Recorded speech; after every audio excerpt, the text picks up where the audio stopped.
पहली प्रतिकूलता क्या हुई कि मंदिर के सब पुजारियों ने मंदिर का द्वार बंद कर दिया, करवा दी।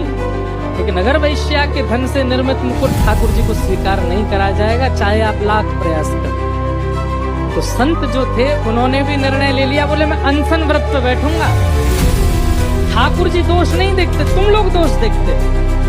अरे किसी की मजबूरी के कारण किसी ने दुराचरण किया और अब वो परिवर्तन होना चाहता है, ठाकुर जी सबको मौका देते हैं, लेकिन तुम लोग नहीं देना चाहते। जब तक द्वार नहीं खुलेंगे मैं अनशन व्रत पर बैठूंगा। तो महाराज जगह जगह बात फैल गई कि इतने बड़े महात्मा, इतने बड़े तपस्वी, इतने बड़े त्यागी एक वैश्या के लिए तप पर बैठ गए।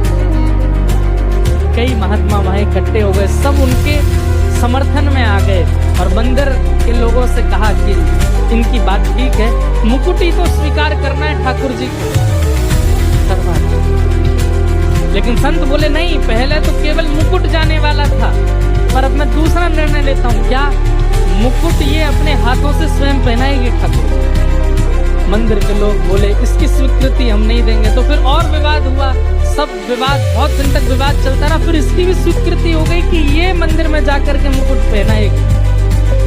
जैसे ही मुकुट धारण कराने की वो इतनी प्रसन्न है चित्त से, लेकिन उसी समय उसकी रजस्वला अवस्था प्रारंभ हो गई और वो मंदिर में नहीं जा सकती। उस समय अभी तक तो वो महात्मा लड़ रहे थे सबसे, लेकिन आज वो महात्मा ठाकुर जी के आगे रोने लगे। बोले ठाकुर जी आप कितने निष्ठुर बन जाते हो, किसी व्यक्ति को स्वीकार करने की उम्मीद ही क्यों जगाते हो जब नहीं करना होता आपको। तो वो वैश्या थी तो उसके घर संतों को भेजा क्यों, और भेजा तो फिर उसके चित्त में सबकी त्याग की भावना प्रकट क्यों करवाई, और सब त्याग करवा करके जब मुकुट बनवा दिया तो फिर मुकुट ला करके यहाँ द्वार बंद क्यों करवा दिए, और जब द्वार बंद किए थे तो बंद ही रहने देते। इन ब्राह्मणों के चित्त में क्यों इच्छा प्रकट करवा दी, ठीक है मंदिर में पधराने दो।